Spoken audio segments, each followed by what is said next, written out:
Good evening and welcome to our show, Going Public. I'm Renee Bosica, and joining us tonight is Cheryl DeGrees, the Terrebonne Parish School District Supervisor of Federal Programs. I want to thank you for taking time out of your day to join us. Thank you. Tonight, we're going to go over some of the federal programs that are available to our families in the area. Okay. And each year, the school districts give out the big old packet of papers for families to sign and go through and review. Many of those forms that are sent home are federal program forms. Can you talk about some of those programs and the forms that may be sent home to parents so that they are aware before they receive them? Absolutely. The first program I want to touch base on is the Indian Education Program. This program is meant to enhance educational experiences, both academically and culturally, for those students who are of Indian descent. We like to build positive relationships with those families, between families, communities, and schools. A lot of different things are offered with the Indian program, but the first form that goes home with those packets is the 506 form, which you see a copy of it here. Just because a student may have the ethnicity of Indian, they don't necessarily qualify for the program. They have to be associated with a tribe. They have to be enrolled in a tribe and have tribal verification. Now, either the student, the parent, or the grandparent can be in the tribe, and the student would qualify for the Indian program. And with that program, we have several paras that are at our schools with high numbers of Indian students. We currently have about 1,550 students that are Indian in this program in our district. Some of the different things that we've done with this program this last year, of course, every year we do the Indian cultural presentations in the month of November. College scholarship assistance. We took field trips to Nichols and career opportunities for those students. We actually braided some funds with our migrant, homeless, and Indian programs so we could offer that benefit to more than just, one group of students. Scientific calculators was another thing that we were able to purchase for those students. So it's really a good program, and we have a really good working relationship with our Indian community, and we'd like to keep that going. So that's Indian. The next program I want to kind of touch base on is our L program. We currently have right under 1,000 students that are L that speak another language other than English. Of course, our biggest are those that speak Spanish. We do have Spanish interpreters, but what also goes home in that beginning of the year packet is the home language survey. So you'll see that. So any student who's new to our district will come home with that survey, and the parent has to fill it out.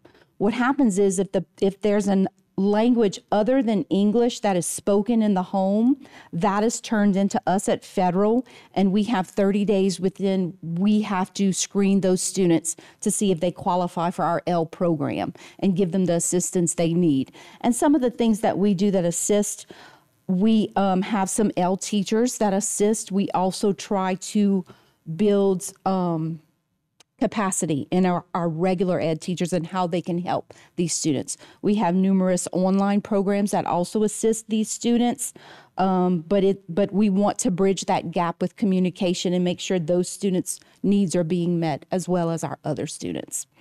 So again, we have close to 1,000. That number keeps growing. Pre-K is another program. I think a lot of people are aware of our pre-K program. We start enrollment for the pre-K program in early spring, and we are still currently taking applications for that program.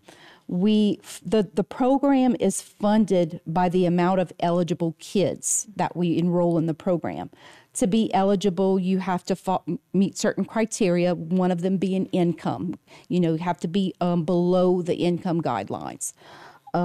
That is how this program is funded. Mr. Angeron did expand our pre-K program for this school year, so we will have an additional 4 classrooms that will serve more students because we want to try to get as many students enrolled in pre-K as we can because we know that's fundamental and that's where the foundation is. Classes, yes, adding the additional classes. If a parent has not filled out the application for preschool, they can get it from their school. They can contact the school.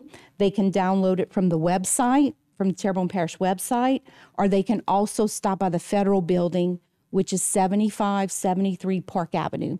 And we'll be more than happy to give them an application. We can also assist in filling out that application and getting them the resources they need for pre-K. So that's a big program. Another program is our migrant program, which Renee, I know that you're very familiar with that program. This program serves, this is another form that's in our beginning of the year packet, which would be the next form. There it is, migrant education. So please, if you qualify for this, just kind of read through it. But this program is meant to determine, this form is meant to determine possible eligibility for that program. Families that qualify, maybe have moved or engaged in agricultural or commercial fishing, they would qualify to receive services and resources from the migrant staff.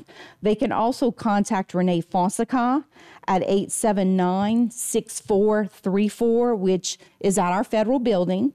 Some of the things that we have done with the migrant program is we have seasonal tutors which go into the schools that have those large numbers of migrant students who have academic needs, maybe not passing grades on their report card, or what we see weekly, we monitor the grades. So those seasonal tutors go in to reach in and give additional assistance in those schools to those students. That's one of the things that we've done. Other things we've done, the field trips, the after-school nights, the Challenge Island parent activities. I think y'all did the calculators also. We do calculators. We've also touched our high school students as far as ACT boot camps to help them out with that. Lots of college and career counseling just to encourage, whether they go to college or look at career options. And something really cool that y'all did this year was y'all took them on a field trip for career, and that was really good. So we weren't just hitting our college track, but we were also hitting that career track, and that was very valuable. So it is a really good program, and Ms. Fonseca does recruit year-round to try to get those families in. And after they fill out the paperwork, I think they have to go through an interview with you. Correct. And we do encourage all of our families who may commercially fish or work in agriculture to submit the form, so that way we can contact you to determine any type of eligibility. Right. Okay.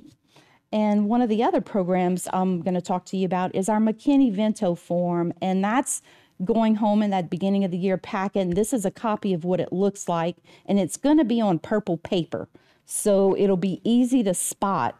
But this is to determine if students can receive resources through this program because they are living in temporary living conditions or have temporary living arrangements due to an economic hardship, possibly still displaced from Hurricane Ida.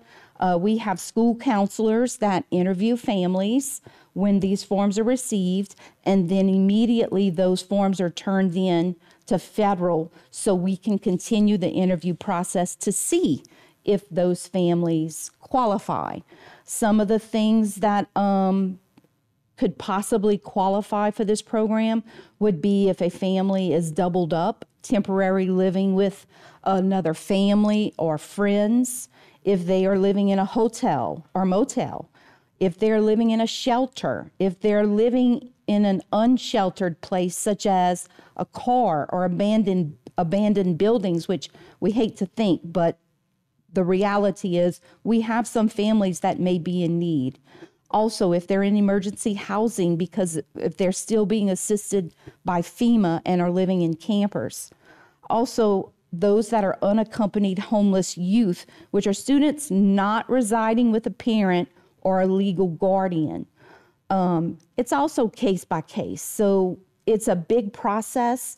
We have to get all those students enrolled. And again, if you qualified for that program last school year, you have to reapply and be recertified again the next year. It doesn't just continue.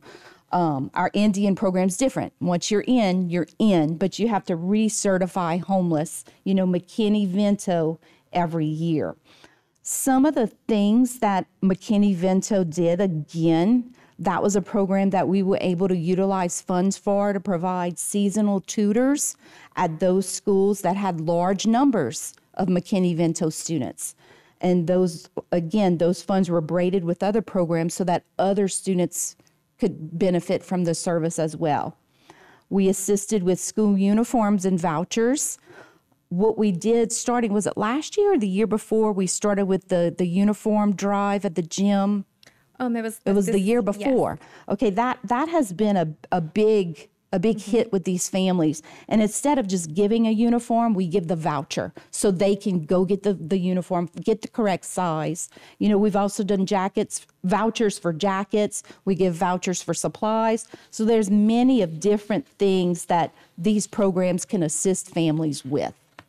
So it sounds like you have a lot of going on at the federal building. Always. It's always going on. I want to thank you for joining us tonight and letting us know what each form is. And it looks like they put our contact information up there as well. You can contact the federal programs at 7573 Park Avenue in Houma, or you can contact them by phone at 985-879-6400. I would like to thank you, our viewers, for watching. Don't forget to join us every Tuesday on Going Public. Good night.